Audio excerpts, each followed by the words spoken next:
이 한판 승부, 대선 기획 말의 전쟁, 그 대선 후보들의 말을 둘러싸고 벌어진 논란들뿐 아니라 또 우리가 스쳐왔던 그 후보들의 말 중에 또 어떤 철학이 숨어 있는지 함께 짚어보는 그런 시간입니다. 그래서 다시 한번 또 후보에 대해 생각할 수 있는 포인트를 드리는 시간이죠.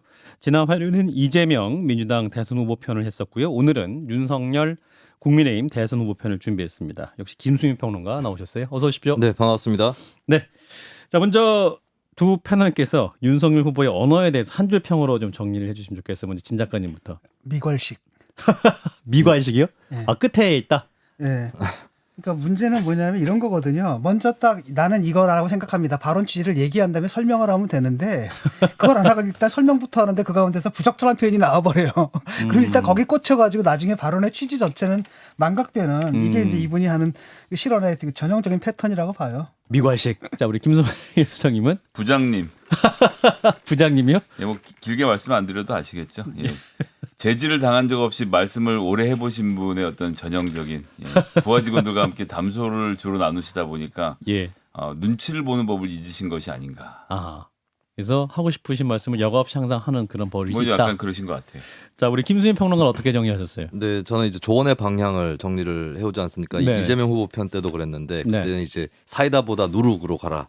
라고 말씀드렸듯이 이번에는 앞사람보다는 불특정 다수를 떠올려라. 아하. 라고 말씀을 드리고 싶습니다. 보통 이제 윤석열 후보의 뭐 설화 이런 부분들 보면 현장에서 막 뭔가 이상하다 싶어서 이렇게 긴장감이 조성되고 이렇다기보다는 그 말이 이제 언론으로 퍼졌을 때 그리고 그 영상이 이제 많은 사람들에게 보여줬을 때 예, 그때부터 본격적으로 문제가 불거지는 측면이 컸었거든요. 그러네요. 예, 그런 것들을 보면은 앞서 이제 김성애 소장님, 부장님 얘기를 하셨는데 아마도 이제 사석에서 얘기했을 때는 크게 문제가 안 됐을 발언들도 꽤 있는 것 같아요. 그런 그렇죠. 것들이 이제 정치 행위를 해야 되는 거기 때문에 이 말이 딱 어떻게 활자화됐을 때 어떤 인상을 사람들한테 줄 거냐 이런 부분들에 대한 어떤 고려 이런 것들이 필요하다라고 보여집니다. 그래서 앞사람보다는 불특정 다수를 떠올려라라는 조언을 주셨어요.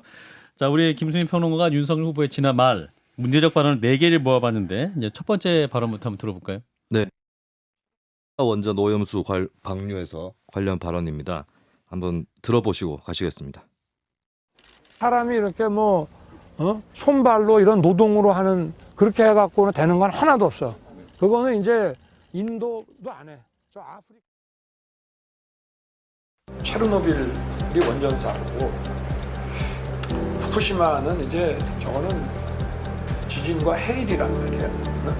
그리고 방사능이 외부에 유출되고 사람이 죽고 다친 건 아니란 말이에요. 예, 지금 음성 클립이 처음 거 좀 잘못 나간 거 이제 마지막 들으신 체르노빌 관련 네. 예, 발언. 지난 8월 4일에 부산일보 인터뷰 중에 했었던 말인데 후쿠시마 원전이 폭발한 건 아니다. 방사능 유출은 기본적으로 안 됐다라는 발언인데요. 실제로 이제 후쿠시마 원전 폭발 양상이 체르노빌하고 달랐기 때문에 예. 방사능 누출량이 많이 작았던 건 사실입니다. 근데 이렇게 폭발이 안 됐다. 뭐 방사능 유출이 안 됐다. 이것은 이제 사실이 아니었었죠. 그래서 네. 구체적으로 알아보고 정확하게 표현해야 된다라는 것이 결여되었던 사례입니다. 예. 자, 첫 번째 발언은 후쿠시마 원전 오염수 방류 관련 발언이었고요. 자, 두 번째 발언. 네, 두 번째 발언은 지난 9월 8일에 기자회견 직후에 또 문답을 하는 과정에서 있었던 발언인데 고발사주 의혹에 대한 발언인데 그 대응 기조에 대한 것을 눈여겨볼 수 있는 발언이었습니다. 들어보시죠.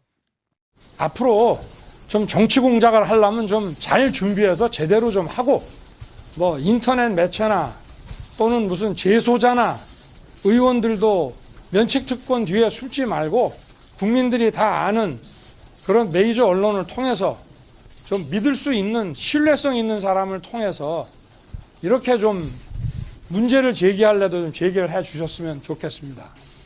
네, 이 부분은 이제 메이저 언론 관련 발언. 그러니까, 당시 이게 뉴스버스 보도 그렇습니다. 있었죠? 근데 이제 예. 언론 폄훼 발언으로 또 다른 문제가 나와서 이게 마치 이재명 후보 다룰 때 얘기했던 것처럼 예. 그때도 이제 언론 탓하는 것 이거에 대한 좀 지적을 했었는데 마찬가지로 이제 언론 폄훼 발언으로 또 다르게 문제가 불거져 버렸고 그리고 이제 제보자나 보도 언론을 이제 지칭해서 공작이라고 표현함으로써 또 다른 또 본인이 공작이라고 표현했으면 입증 책임을 져야 되는 문제가 있습니다. 예. 그런 것들이 추가로 발생했던 사례라고 볼 수 있습니다. 네, 자, 두 번째 발언까지 봤고요. 자, 세 번째 발언은 언제였죠?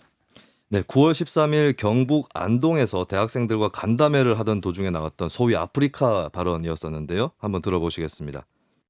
사람이 이렇게 뭐 손발로 이런 노동으로 하는 그렇게 해갖고는 되는 건 하나도 없어. 그거는 이제 인도도 안 해. 저 아프리카나 이제 하는 것이고. 네. 예. 이 발언 취지는 한국의 산업적 수준이 이렇게 손발 노동에 의존하는 그런 시대는 지났다. 또 다른 어떤 대비가 필요하다. 이런 것이었을 건데 예. 이제 그걸 굳이 인도라든지 아프리카라고 하는 특정 지역 국가를 지칭을 함으로써 뭔가 위계 질서 같은 것들을 만들어 버리는 이게 좀 나라별로도. 비슷한 게 부산은 재미없잖아 솔직히 하고 좀 비슷한 측면이 있어요. 예, 예. 예, 그래서 이게 이제 사람들이 화를 냈던 이유는 그게 굳이 그런 이야기를 하느냐, 그런 단어를 갖고 오느냐라고 하는 그래서 좀 폄훼 발언이 아닌가 이런 것에서 이제 좀 설화가 됐던 것 같습니다. 예, 논란이 됐던 세 번째 순간이었고요. 자, 네 번째는 이제 역시 전두환 5 논란을 갖고 오셨네요. 네네. 뭐 이게 가장 큰 발언이었던 것 같아요. 예, 예. 한번 10월 21일 국민의힘 부산 해운대갑 당협 사무실에서 있었던 건데 한번 들어보시죠. 뭐 전두환 대통령이 군사 쿠데타와 그 5.18만 빼면 잘못한 부분이 이제 그런 부분이 있지만 그야말로 정치는 잘했다고 얘기하는 분들이 많습니다. 네. 그거는 호남 분들도 그런 얘기 하시는 분들이 꽤 있어요. 그 왜 그러느냐? 맡긴 거예요. 이분은 군에 있으면 조직 관리를 해봤기 때문에 맡긴 겁니다.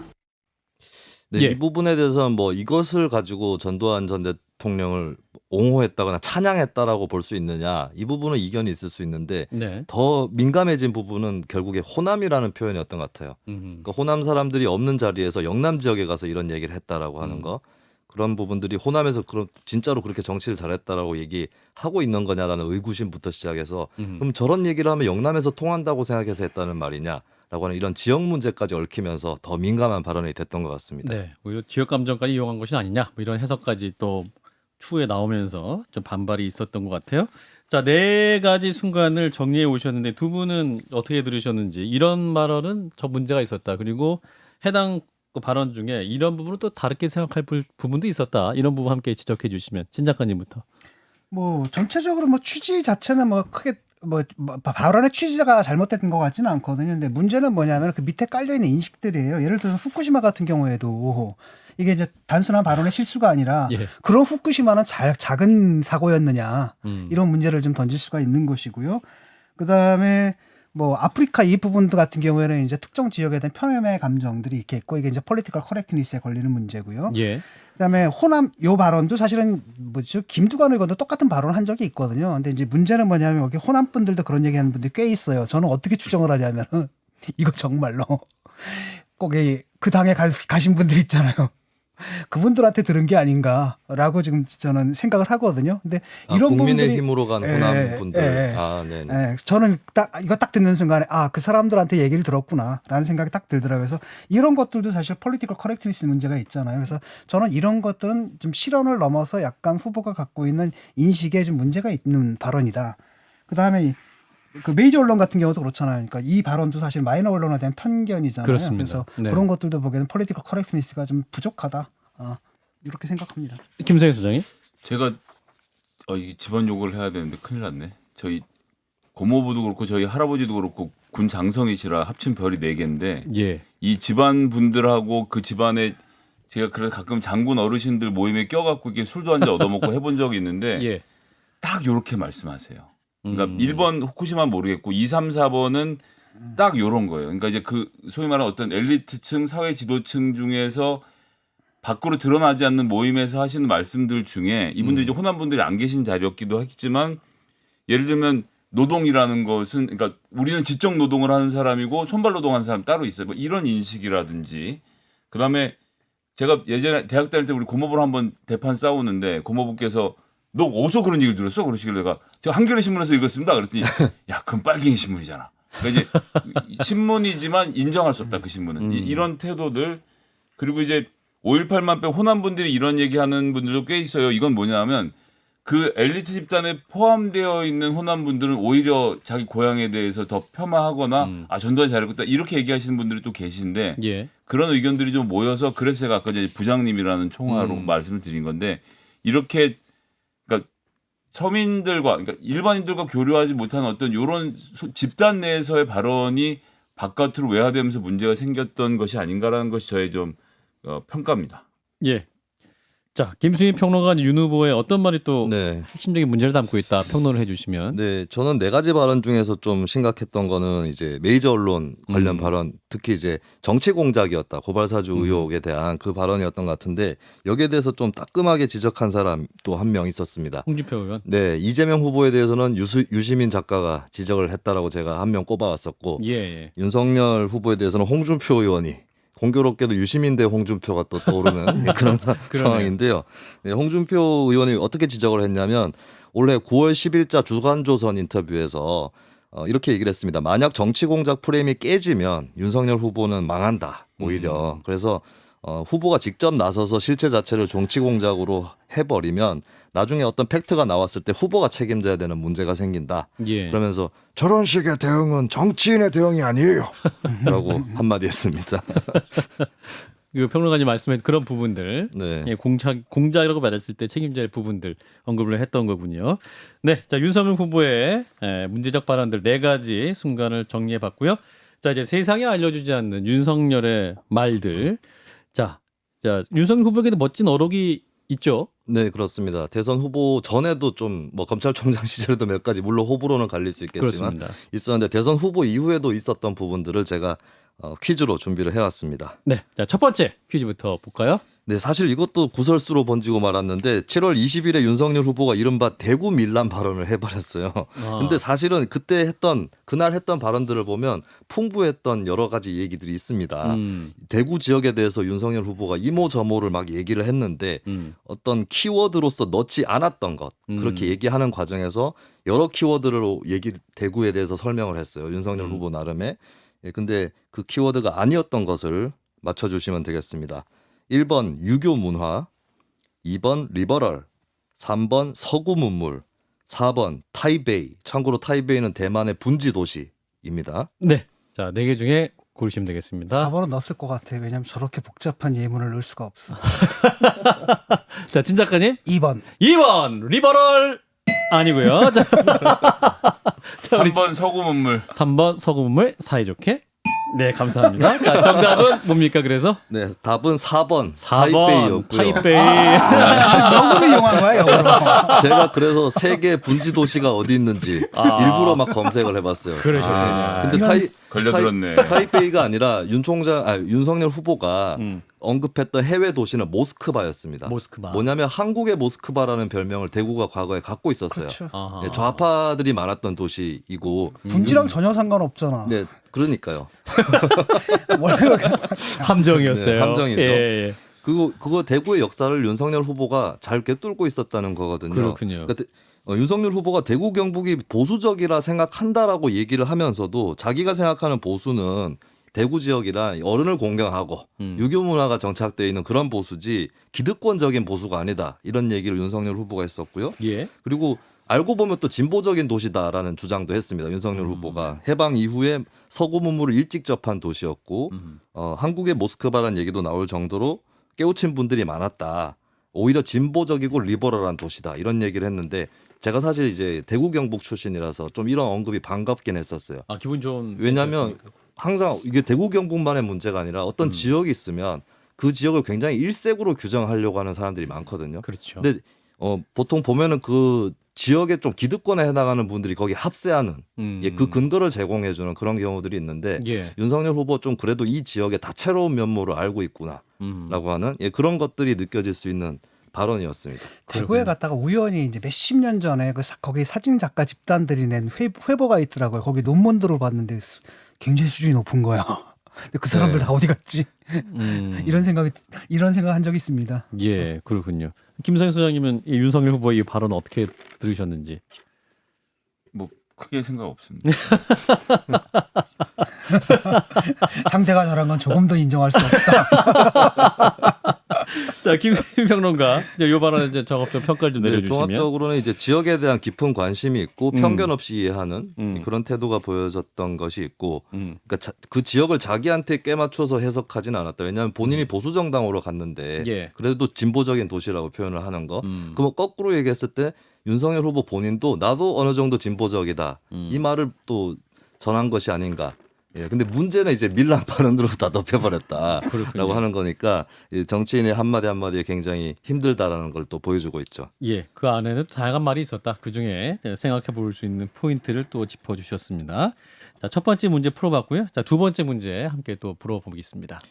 네, 대선 출마를 선언한 윤석열 후보에게 당장에 주어진 질문 역시나 이재명 후보에 대한 그리고 기본소득에 대한 질문이었습니다. 예, 7월 26일자 문화일보 인터뷰에서 그는 기본소득에 대해서는 좀 반대 의사를 밝혔습니다. 가급적 돈은 약자에게 많이 주는 것이 좋다. 그리고 현금보다는 서비스를 통해서 고용 창출까지 하는 게 맞다. 이런 것을 얘기를 했는데 예. 그러면서 윤석열 후보는 이재명 후보의 기본소득 이론에 대해서 이것에서 그게 나왔다. 이것에서 기본소득 이론이 나왔다라고 표현을 했습니다. 아, 이것은 무엇인가? 이것은 저 무엇일까요? 답은 1번인데 너 그렇게 쉽게 냈을 리가 없어. 자, 불러드리겠습니다. 1번 포퓰리즘, 포퓰리즘. 2번 실용주의, 예. 3번 애민정신, 4번 또 다른 시장 만능주의. 자, 누가 먼저 하시겠습니까? 4번 4번. 또 다른 또 시장 다른 만능주의. 시장 만능주의. 아, 이거 아닙니다. 예. 1번. 이거 자신 있었는데. 1번. 그래서 우리 진 작가님이 양보하시면서 1번 포퓰리즘. 아이고 아닙니다. 윤석열 정답은? 후보는 이렇게 얘기했습니다. 이재명 후보의 기본소득 이론은 애민정신에서 나온 것은 맞다고 보여집니다. 애민 예, 정신이었습니다. 그러니까 자기는 그걸 반대하지만 어허. 기본소득을 반대하지만 이재명 후보도 애민정신에서 국민을 인간을 사랑하는 사랑해서 정신에서 기본소득을 얘기했을 것이다 음. 라고 언급을 한 거고요. 그리고 요게 좀 더 앞서서 7월 12일자 동아일보 인터뷰에서도 이재명 후보가 또 잠깐 기본소득 1번 공약으로 안 가지고 갈 수도 있다라고 발언했잖아요. 예, 예. 거기에 대해서는 이 지사의 그런 실용적인 부분은 평가할 만하다. 이렇게 이때만 해도 호평을 하던 시절이었다. 7월이었군요. 7월. 예. 제가 이재명 후보 편 때도 이재명 후보가 윤석열 후보에 대해서 막 헐뜯지 않고 네네. 좀 높이 사는 듯한 혹은 정확히 인식하는 듯한 그 구절을 짚었었는데 예. 경쟁이 격화되기 전에는 이런 시절이 있었다. 더울 때. 네. 더울 때는 이게 여유가 다 있었어요. 그래서 상대의 진심에 대해서 긍정적으로 평가 부분도 난이도가 있었다. 상당히 높았어요. 이런 식으로. 그랬군요. 자, 요 발언은 두 분 어떻게 이러한 비유와 윤석열 후보의 말하는 태도는 어떻게 보셨는지 진 작가님도 좀 말씀해 주실까요? 글쎄요, 지금 보여주는 이런 모습들은 굉장히 좀 바람직한 모습들이지 않습니까? 예. 그 바람직한 어법들이고 그런데 이제 그 이후에 요즘 보여주는 모습들은 좀 거리가 좀 있는 것 같아요. 이거랑. 7월의 모습과 예. 11월의 말의 모습이 좀 다른 것 같다. 예. 자, 우리 김성애 소장님. 기본소득 관련돼서는 글쎄요, 이게 전임비답의 길이라서 뭐 이제 어설픈 이론이다부터 시작해서 여러 가지 주장들이 있는데 이제 애민 정신에 기초했다라는 말씀 정도라면 서로 토론을 해볼 수 있는 여지가 충분히 있다라는 생각이 들기도 하고요. 예. 그리고 뭐 이재명 후보도 말했던 것처럼 고집하려고 하는 것은 아니기 때문에 예. 우리가 좀 지금보다는 다양한 주제를 서로 과감하게 꺼내놓고 이야기할 수 있는 문화 풍토 만들어질 필요가 있지 않나 생각을 합니다. 네. 자, 김수진 평론가. 예, 어떻게 보면 이재명 후보하고 좀 묶어서 생각해 보면 두 사람이 예전에는 서로 감정이 별로 나쁘지 않았을 수 있다고 네. 봐요. 왜냐하면 윤석열 후보 입장에서도 소위 뭐 좀 속말로 얘기해서 주적은 문재인 대통령이지 이재명 후보는 아니었을 수 있고 이재명 후보도 또 마찬가지였을 수 있는 거거든요. 예. 그때의 어떤 나름의 속마음이 이제 비춰지는 것 같은데 네. 문제는 사실 또 그 두 후보의 중대 의혹이라는 것들이 중간에 또 밝혀져 버렸고 그렇죠. 지금 서로 범인이라고 얘기하고 있는 상황 아닙니까? 서로 구속될 거라고 얘기하고 서로 특검해야 되고. 네, 그렇습니다. 예, 예. 그래서 좀 그런 상황이 어쨌든 누가 잘했든 간에 못했든 간에 좀 씁쓸한 게 있고 근데 제가 조금 궁금한 건 속으로는 혹시 속으로는 서로 그렇게 안 싫어하는 건 아닐까? 아하. 네, 그럴 수도 있다. 정치라는 게 예. 속으로 저 사람이 내가 싫은 건 아닌데 싸워야 되기 때문에 그리고 대결이 격화돼 있고 지지층한테 어느 정도 끌려가는 것도 있고 이래서 말은 또 험하게 할 수도 있는 거거든요. 그래서 제가 이건 하나의 가설이긴 하지만 청취자분들 또 정치인들끼리 싸울 때 저 사람들끼리 속으로는 그렇게 안 싫어할 수도 있다. 근원적으로는 싫어하지 않고 예, 그런 적으로서 것도 한 인정한다. 번은 상상해 볼 필요가 실제로 있어요. 그래요. 아니, 이건 두 가지로 나눠봐야겠네요. 지금 생각해 보니까 19대 국회까지는 그랬어요. 19대 국회까지는 확실히 앞에서는 욕하고 싸워도 여야가 그러니까 이제 무대 위에선 싸워도 이게 쇼가 아니라 실제로 싸울 필요가 있으니까 싸우고 토론하고 토론에 감정이 격해지면 서로 욕도 하고 그러는데 예. 무대에서 내려오면 글러브를 벗었다라는 인상이 좀 강하게 있었어요. 글러브를 그러니까 벗고 나면 마치 김성현 소장님과 진 작가님이랑 약간 비슷한. 예, 사이가 안 좋아도 진 작가님이 썩 글러브를 있습니다. 글러브를 썼을 때 분노가 있지는 않았는데 예. 20대 국회부터 좀 더 그런 게 생겨서 요즘은 항상 글러브를 착용하고 있는 듯한 느낌을 저도 많이 받습니다. 그렇군요. 저 그러니까 오늘- 무대 내려와서도. 저 오늘 질문이 뭐였습니까? 누구를 좋아하느냐, 누구를 싫어하느냐라고 했을 때 제가 뭐라 그랬어요? 예, 나는 누구를 싫어하지도 않고 누구를 좋아하지도 좋아하지도 않습니다. 않는다. 네, 라고 네. 얘기를 했지 않습니까? 예, 그래요. 자, 3번 풀어볼까요? 네. 최근의 인터뷰 기사인데요. 월간조선 12월 호에는 윤석열 후보의 인터뷰가 실렸습니다. 여기서 윤석열 후보가 하지 않은 말은 나머지 3개는 했다는 것이죠. 첫 번째, 1번 법을 정확하게 지키면 저절로 탈권위를 할 수 있다. 2번 핵무장, 핵공유는 북한의 핵무기 보유를 정당화한다. 3번 내가 신자유주의자? 말도 안 된다. 신자유주의는 시장만능주의다. 4번 나의 호남 민심 공략법은 그저 시민들을 믿고 뚜벅뚜벅 가는 것일 뿐. 어렵네요. 진 작가님. 왜 나부터 아니요. 이재명 후보 편도 그렇고 3번만큼은 제가 틀리도록 설계했습니다. 야, 예. 자, 이번에는 그러면 우리 김성현 소장님부터 한번 풀어볼까요? 예. 이건 풀 수가 없는데요. 그냥 아무거나 찍는 건데. 예, 예. 난 2번 3번 핵무장 핵공유는 북한의 핵무기 보유를 정당화한다. 이걸 찍겠습니다. 나는 3번. 진 작가님은 3번. 그리고 전 2번. 2번, 3번, 2번. 역시 두 분은 일심동체로. 아유, 감사합니다.